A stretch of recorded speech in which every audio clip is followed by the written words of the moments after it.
Hi, fourth grade. I'm going to start to share a read aloud with you today, and it'll take a while to finish. I'll read a couple chapters at a time and post them. I'm going to read a book called Maniac, Magee from Jerry Spinelli. And the reason I'm doing this is because it is my absolute favorite book, and I share it with my classes every year, usually after PSSAs are over. But we didn't have those this year. So I'm going to share it with you online. I've had Some of you have had your older brothers and sisters, and when I see them, they'll say, "Hey, did you read Maniac Magee to your class yet? Make sure that you do."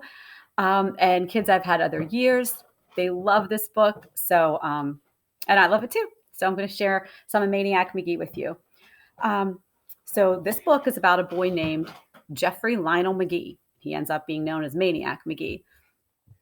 And um, Jeffrey, well, I don't want to give too much away. I'll let you learn what you need to learn about his background. But one thing you need to know about this book is it takes place in Pennsylvania. So that's kind of cool. You might even recognize the name of some of the places, some of the cities or towns. But it's where it takes place in Pennsylvania is a town that's completely divided. The West End is where the white people live, and the East End is where the black people live, and they don't mix all that much.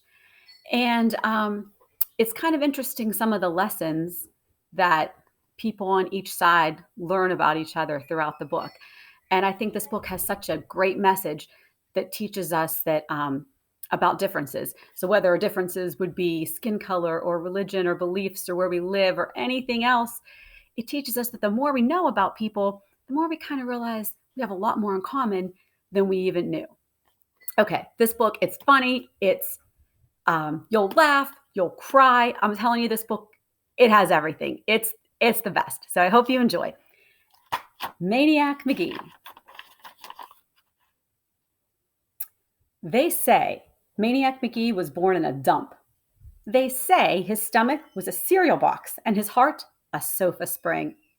They say he kept an 8-inch cockroach on a leash and that rats stood guard over him while he slept. They say if you knew he was coming and you sprinkled salt on the ground and he ran over it, within 2 or 3 blocks, he would be as slow as everybody else, they say. What's true? What's myth? It's hard to know. Finsterwald's gone now, yet even today, you'll never find a kid sitting on the steps where he once lived. Finsterwald. Wonder who Finsterwald is or why that's important. That's a question I'm going to hope to find out soon. The Little League field is still there, and the band shell. Okay, Little League, but that's going to play an important part in the book if they're mentioning it early. Cobble's Corner still stands at the corner of Hector and Birch. And if you ask the man behind the counter, he'll take a clump of string out of the drawer and let you see it. Okay, there's another big question. A clump of string? How in the world is that important enough to mention in the first page of a book? Girls in grade school in 2 Mills still jump rope. And when they jump rope, they chant, "Maniac, maniac, he's so cool. Maniac, maniac, kiss the bull. Runs all night, runs all right. Maniac, maniac, don't go to school." And sometimes the girl holding one end of the rope is from the west side of Hector Street, and the girl on the other end of the rope is from the east side of Hector. And if you're looking for Maniac Magee's legacy or monument, that's as good as any, even if he didn't really kiss a bull. But that's okay, because the history of a kid is 1 part fact, 2 parts legend, and 3 parts snowball. And if you want to know what it was like back when Maniac Magee roamed these parts, well, just run your hand under your movie seat and be very, very careful not to let the facts get mixed up with the truth. Part 1. Maniac Magee was not born in a dump. He was born in a house, a pretty ordinary house, right across the river from here in Bridgeport. And he had regular parents, a mother and a father, but not for long. One day, his parents left him with the babysitter and took the P&W high-speed trolley into the city. Think about it if you know what a trolley is. A trolley, it's maybe you've ridden on one in a city before, maybe in an amusement park. It is something that hangs on cables high above, and it would take you from one place to another. On the way back home, though, they were on board when the P&W trolley had its famous crash, when the motorman was drunk and took the trestle high over the Schuylkill River at 60 miles an hour, and the whole caboodle took a swan dive into the water. And just like that, Maniac was an orphan. He was 3 years old.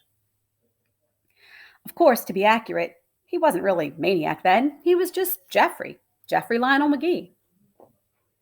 Little Jeffrey was shipped off to his nearest relatives, whom he didn't even know, Aunt Dot and Uncle Dan. They lived in Hollidaysburg, which is in the western part of PA. We've heard of that, right? Hollidaysburg? Aunt Dot and Uncle Dan hated each other, but because they were strict Catholics, they wouldn't get a divorce. Well, around the time Jeffrey arrived, they stopped talking to each other. Then they stopped sharing. Pretty soon, there were two of everything in that house: 2 bathrooms, 2 TVs, 2 refrigerators, 2 toasters. And if it were possible, they would have had 2 Jeffreys too, because they couldn't share them. They split them as best they could. For instance, he would eat dinner with Aunt Dot on Monday, Uncle Dan on Tuesday, and so on. 8 years of that. 8 years. Then came the night of the spring musical at Jeffrey's school. He was in the chorus. There was only one show and one auditorium, so Aunt Dot and Uncle Dan were forced to share at least that much. Aunt Dot sat on one side, Uncle Dan on the other. Jeffrey probably started screaming from the start of the song, which was Talk to the Animals, but nobody knew it because it was drowned out by all the other voices. But then the music ended, and Jeffrey went right on screaming. His face was bright red by now, his neck bulging. The music director faced the singers, frozen, with his arms still raised. In the audience, faces began to change. There was a quick smatter of giggling by some people who figured the screaming kid was some part of the show, maybe some funny animal. Then the giggling stopped, and eyes started to shift and heads started to turn because now everybody could see this wasn't part of the show at all. That little Jeffrey Magee was not supposed to be standing up on the risers, pointing at his aunt and uncle and screaming from the midst of the chorus, "Talk! Talk to each other, will ya? Talk! Talk!" No one knew it then, but that was the birth scream of a legend. And that's when the running started.